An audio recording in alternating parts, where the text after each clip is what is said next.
From its vantage point in the French Alps, Arturia, like the mountains in whose presence the company lives and works, commands an impressive view of the world stage.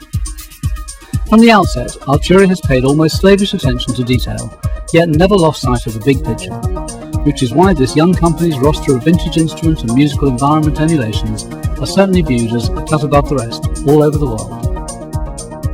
Founded in 1998 by Frédéric Brun and Gilles Pomeroy, two music-playing engineering graduates at Grenoble University, the initial focus of Arturia was to explore software that allowed people to make music, whether they were a trained musician or not.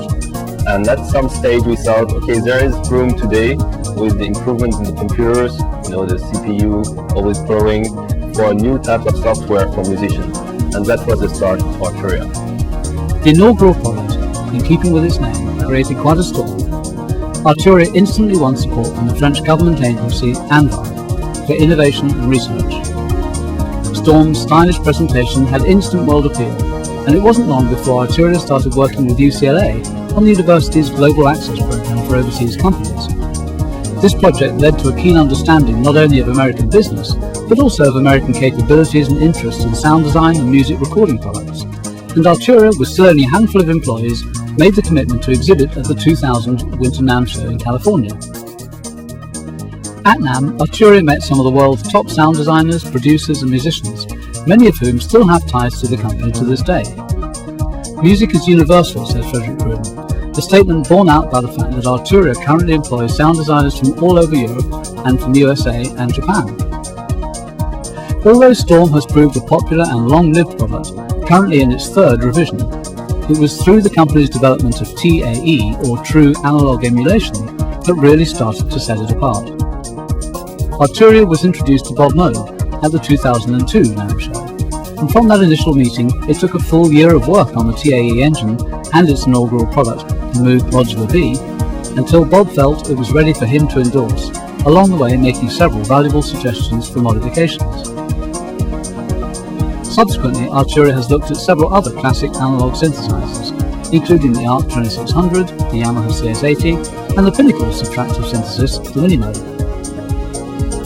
So I think a large portion of the people who are using our vintage synthesizers today are those people who were 20 at the time the Minimoog was launched, and they thought, okay, I will never get it, but now it's their chance. Arturia makes sure that the experience is as rewarding as it possibly can be, starting with painstaking research into and analysis of the original instrument.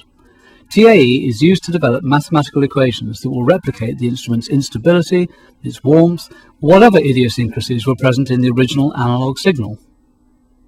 While Arturia says it will continue to look at likely candidates for TAE technology, the 2005 released Brass application takes an entirely different approach.